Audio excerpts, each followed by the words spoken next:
Hi friends, talking to you from my car again while I'm driving because it's my favorite time to talk.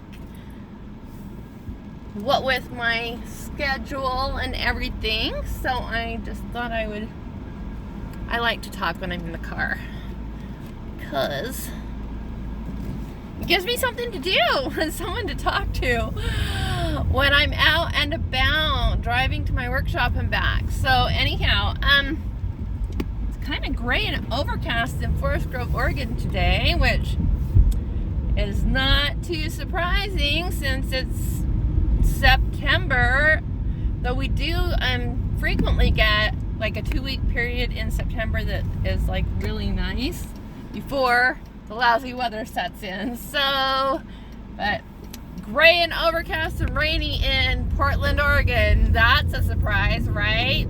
Not. So anyhow,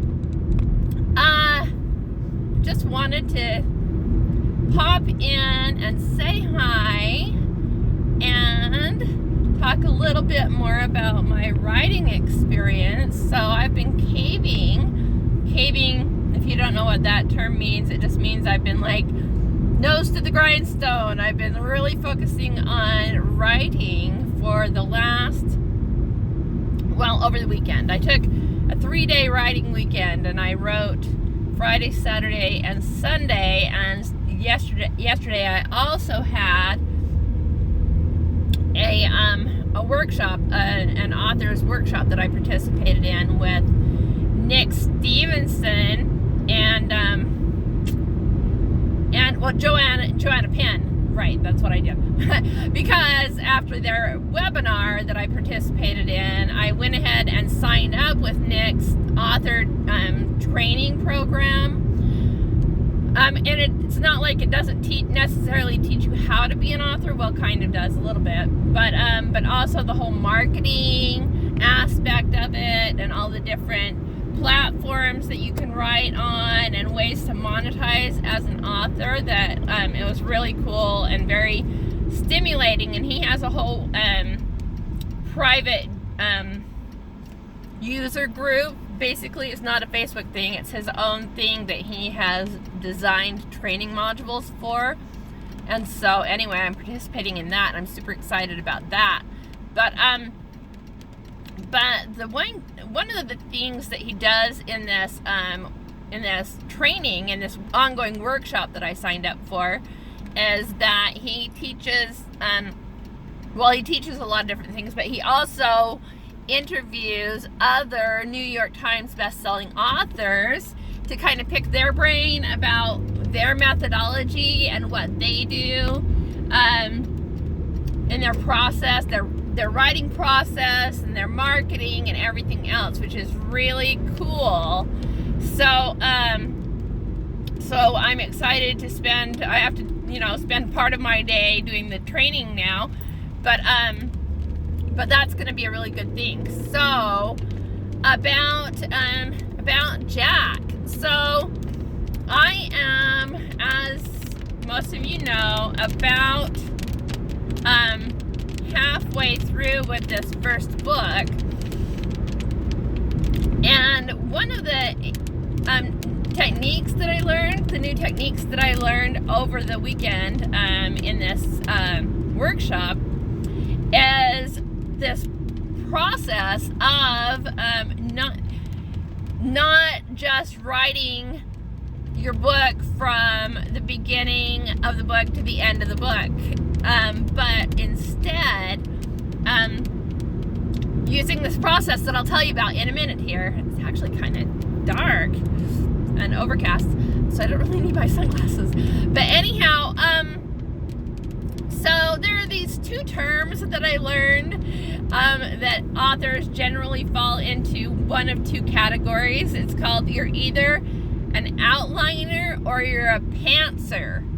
And so those are kind of self-descriptive, but what that means is you either are the kind of person where you sit down and before you start even doing any writing or anything, you come up with an outline. And so, you come up with your story concept, and then you write out the outline of it from beginning to end. Some people like start their book with the conclusion, like they know what the closing scene is going to be, and then they write everything else from the beginning to the end based on that outline. Sometimes they'll write, whole chapters that they already know what they want that chapter to be about, but it's not sequential, and then they stitch it together afterwards. So that's an outliner. Or you can be a pantser, and a pantser is you're just flying by the seat of your pants. You have an idea about the story and how it starts and everything, and the overall progression of it that you want it to take, but there are a lot of details between the beginning and the end that you just don't even know how that's going to work out, and you figure it out as you go along. And sometimes you don't even know the conclusion of the book. You just are flying by the seat of your pants. You just have this idea, this seed of an idea that you want to build on. And so I thought for sure, I'm a pantser. I'm flying by the seat of my pants here. I know where I want the story to go. I have the idea for the story and how it's basically going to evolve and stuff, but there's so much in there that I'm just going to let it develop as it goes along. And I do like that because as an artist, one of the cool things about being a pantser is that, I really like mysteries. I like solving mysteries. I'm kind of a detective. And so, not professionally, but I like being a detective. I feel like I have good skills for being a detective and figuring things out. So that's fun for me because a lot of times as I'm writing, and this isn't my only book series. I have started several other books that now I will, eventually get back to and write that have nothing to do with Jack and the Magic Hat Maker, but are still works of fiction. So I'm excited about pursuing those too. But anyway, I like figuring out the mystery, but as you go along, if you're a seat of your pants kind of person, a pantser, you will come to points in the storyline where you don't really know where it's going to go from here. And so now you have to figure it out on your own. And so I think that's kind of cool. And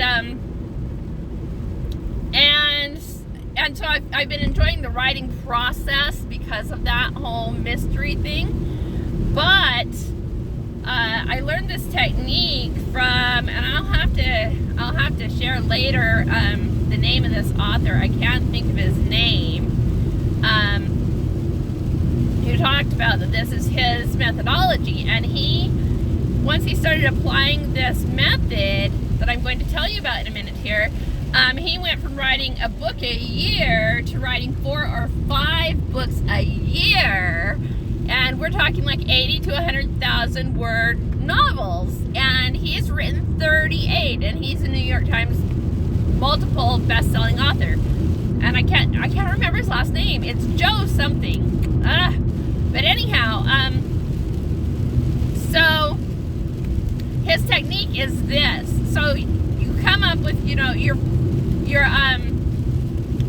there are 4 phases in every book outline. He said that every book includes these 4, every successful story includes these 4 elements. And the first one is you're introduced to the main character or the protagonist,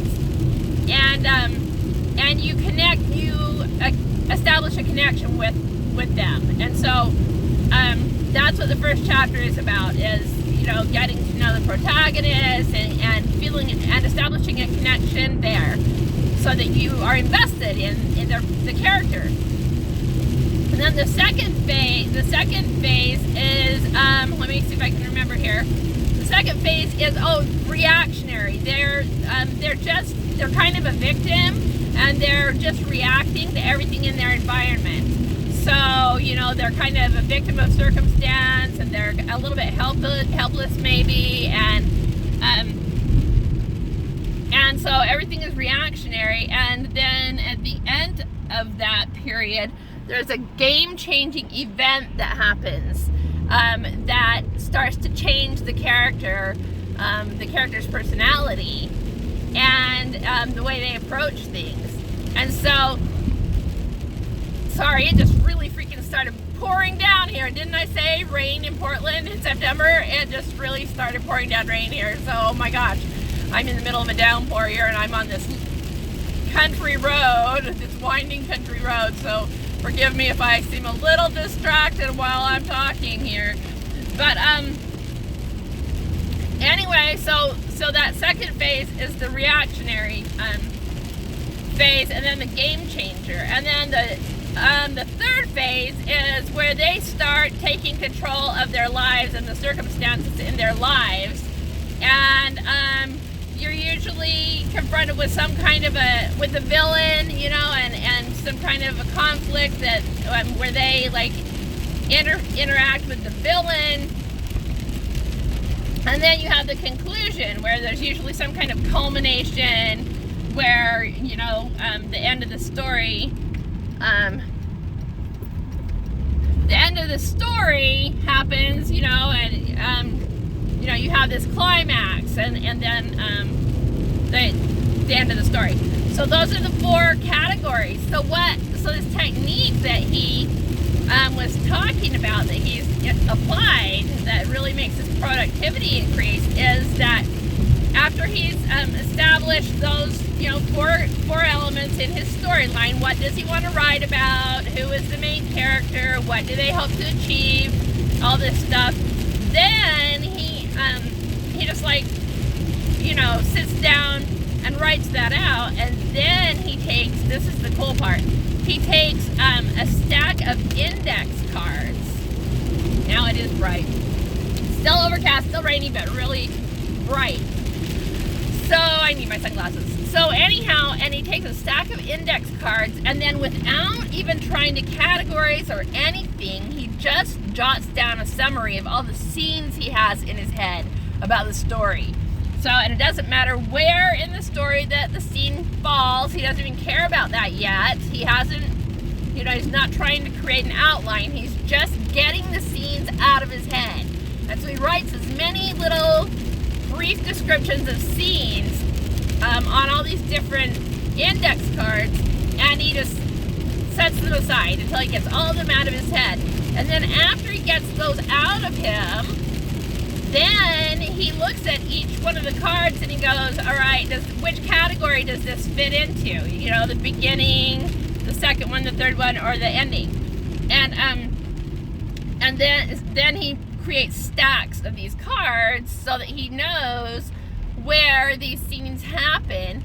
And then at that point, he can now look at the progression, you know, see how he can stitch those events together in the scenes and adopt a natural progression. So does he need to, you know, write a scene that leads up to this one scene, and then how that scene ends and moves into the next part, you know? So I loved that technique because you know, I'm halfway into writing the story, and I already know how book one, The Golden Telescope, is going to end in the series of Jack the Magic Hat Maker. I already know how it's going to end, essentially. You know, I haven't written the dialogue or the scene or anything yet, but I know how it's going to culminate.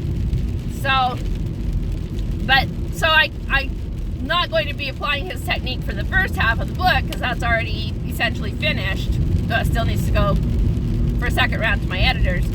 But I'm already starting to apply this technique or this methodology to the second half of the book, because like I said, I'm 40,000 words in, and I want it to be at least 80,000 words. And so anyhow, I just am really excited about applying that technique. I sat down yesterday after that training and spent some time writing. You know, I have index cards in my office, so I pulled out a stack of them and I just started jotting down scenes that I know need to happen between now and the end of the story.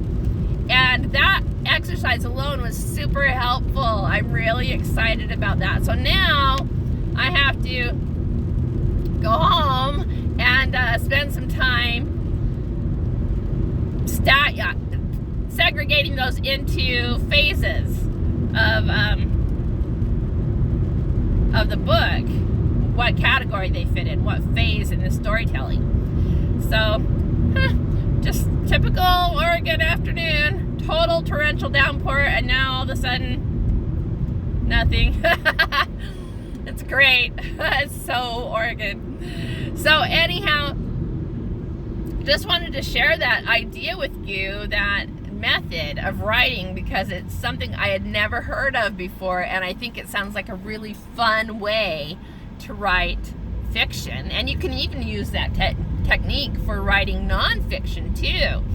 So I'm having a lot of fun learning these new skills to apply to my art. So anyhow, I hope you found that interesting. I'm almost home now, and so I'm going to be spending some time getting back in deep with it again, hopefully doing more writing this afternoon and evening. And anyhow, I hope that you find that interesting, and I will keep you posted on my progress. He writes, like I said, he writes a book he writes 4 or 5 books a year. So he said that he completes a book from scratch, a novel from scratch, like every 90 days, every 60 to 90 days. Is that amazing or what? So anyway, that's my goal. I'm really shooting for, I think that I have the ability to be a really prolific writer, but I've started and written, extensively in several different fictional projects and nonfiction too before, but I've written a whole bunch, and then I get stuck.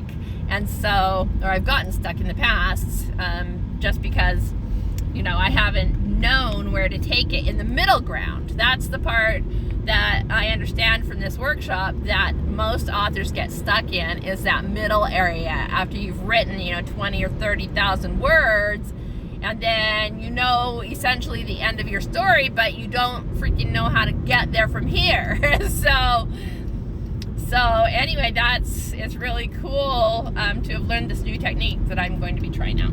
All right, I'm going to let you go for now, but I hope you have a great rest of your day, and I will keep you posted on how the story is coming along. Take good care.